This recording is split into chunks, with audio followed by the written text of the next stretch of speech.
Let's check in with Joseph Lindsley in Ukraine. Joe. Little fucking Joe Lindsley. Joe Lindsley is quickly becoming an American treasure in broadcasting. Welcome to Ukraine Bank. Joe, we haven't talked in a while, but I was thinking about you over the holidays with the terrible news of all of those attacks, and we're hearing about Kharkiv under a missile attack today. How are you holding up there?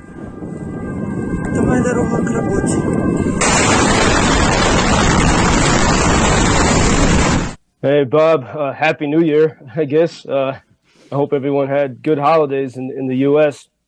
And it's, for months since August, we've been talking about how there were no major Russian attacks on Ukrainian cities throughout the fall, unlike we saw 1 year ago. And everyone knew that something was coming. Russia uses, those times of calm, relative calm, to resupply itself. And as one of our volunteers wrote today, those who fear escalation should note that Russia escalates when the West equivocates. And I think that's what we're seeing here. This all started on the evening of the 28th, last Thursday, and the early hours of December 29th. And the first indication that something was a bit unusual was here at 3 o'clock in the morning. I'm talking to you from Lviv. I was in Lviv throughout Christmas. And that evening began the biggest ever sky assault by Russia on Ukrainian cities since this began in February 2022. And it started with these Iranian suicide drones, which have been fairly common throughout the past few months. But there was a significant number of drones. It was a cloudy, foggy night in Lviv, and I'm overlooking the historic center of the city with this sort of fairy tale-like majestic white tower in the middle of the city. And the drones were so close to the heart of the city, you could see the gunfire from air defense right from the heart of the city, trying to shoot down these drones. Searchlights were frantically looking through the sky, and it was quite. I mean, it was like watching some sort of fantasy movie, like Lord of the Rings with the historic buildings and the modern warfare technology. But that was but a prelude to what would happen a few hours later. The all clear sounded Friday morning at about 7, and then we had indications that there were missiles on the way. And here in Lviv, there was a quick succession. 3 missiles hit, rattling the entire city, and in a dramatic way that Lviv has not seen for a long time.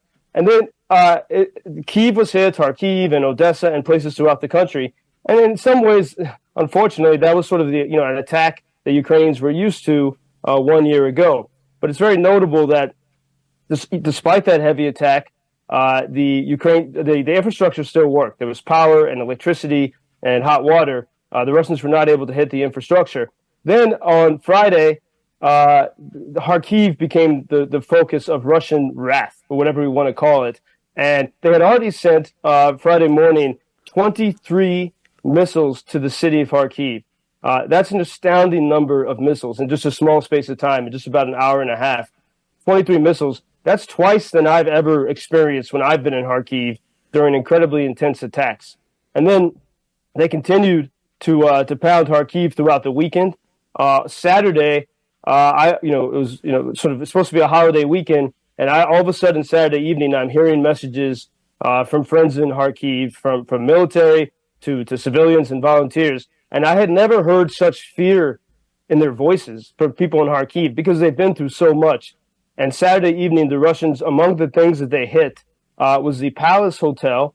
It's a very tall building, for Kharkiv standards, probably about 30 stories. It's popular with foreign journalists. It's a 5-star hotel on the main square. And they hit directly this hotel, causing significant damage. And then just a few hours later, 1 o'clock in the morning, the Russians sent drones into Kharkiv to cause further damage. And, as I'm watching what's happening, I see so many places that I know being partially destroyed or totally disappearing, including the coffee shop that I used to go to whenever I'm in Kharkiv. The Russians destroyed that cafe with a drone. But miraculously, on Saturday in Kharkiv, there were no fatalities. No one died, but the city was rattled. And then we had some attacks here and there throughout the weekend, but what the early hours this morning, from about 4 o'clock in the morning, we had these very chilling reports that up to at least 21 missile-carrying Russian jets had taken off from various air bases throughout Russia. And 21 is an extraordinary number. Usually we'll have reports that 1 or 2 of these has taken off. And so we knew something was coming. And what the Russians did this morning, it was one of these major attacks, so the second one in 4 days. But the scary thing, and what has people rattled, they concentrated their resources mainly on Kyiv, on the capital city. And for about an hour and a half, it was an intense pounding of the capital. It was at least 20 missiles that they sent, including, I think, the greatest number of the hypersonic Kinzhal missiles that Russia has ever fired in one go. Those missiles are obviously very expensive. They're also very hard to shoot down. They can only be stopped really by the Patriot missile battery from the U.S. And, Ukraine doesn't have a lot of those available. And so it seems the Russians are trying to deplete the air defense. And then furthermore, while Kyiv was being battered, it was calm here in Lviv this morning, but Kharkiv once again took a beating. And I saw next to one of the most iconic buildings in the city, the Derzhprom building, built in the 1930s, and a place that I frequently run by, missiles hitting once again right in the center of the city of Kharkiv. And so this is something extraordinary. It's something different than we've ever seen.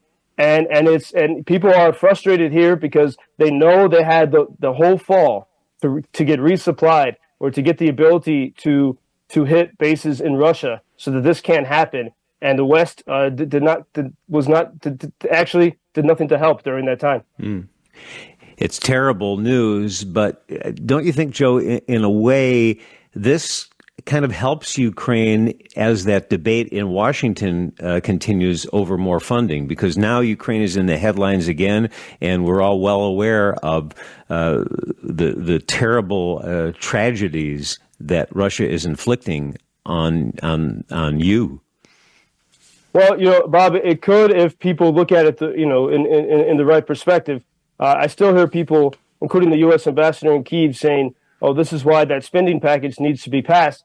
But we have to reiterate that spending package proposed by the White House contains no long-range weapons for Ukraine, no permission for Ukrainians to hit the Russian bases from which this hellfire comes. And so that spending package, even if it does pass, is not serious and will do nothing to stop it. And meanwhile, the United Nations on Friday, Kharkiv was hit with 23 missiles, astounding number. It seems after that, Ukrainians sent a drone to the nearby Russian city of Belgorod, from which the Russians attacked Ukraine. We don't know the details. It's very fuzzy. The Russians were saying that they were attacked in their city. And the United Nations, the Assistant Secretary General Khalid Kiari, he issued a statement condemning Ukraine. Nothing said about the 23 missiles sent hours before into Kharkiv, and condemned Ukraine and said that it was the strikes on Belgorod were the deadliest cross-border attacks on the Russian Federation since its full-scale invasion of Ukraine began. And we see this very crafty turning of the tables against Ukraine, even as Ukraine is undergoing these atrocious attacks now for 4 days in a row. I think we need a song here. I know you've got one you want to end with today, Joseph. Yeah, we need, and it's still Christmas here. The Ukrainians still celebrate the season into January, and they really need it. And a priest in Kharkiv who was very near one of the attacks, he just texted me, and a prayer that he shared with his parishioners today. He said, "Lead us, Lord, with your hand, and give us the strength to go and serve where you lead," because everyone has a feeling that something heavy is approaching us. And so I want to close with this is a clip of an American musician, Brother Hill from Ohio, and some Ukrainian musicians from yesterday, New Year's Day, and they were singing for wounded soldiers at the Lviv Military Hospital. And they close with a Ukrainian version of "We Shall Overcome." And new and glorious morn, fall on your knees, for hear the angel voices, for night divine,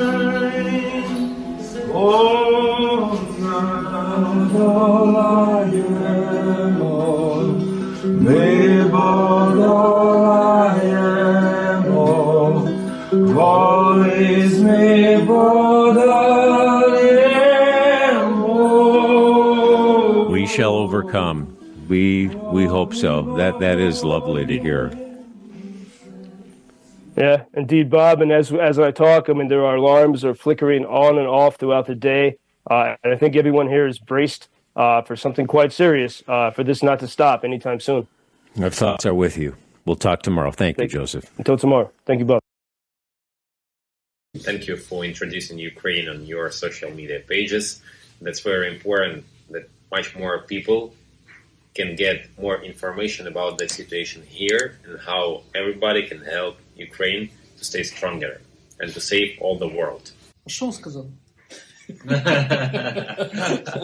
Well, which side are you on? На чиїй ти стороні? Come on now. Oh, which side are you on? На чиїй ти стороні?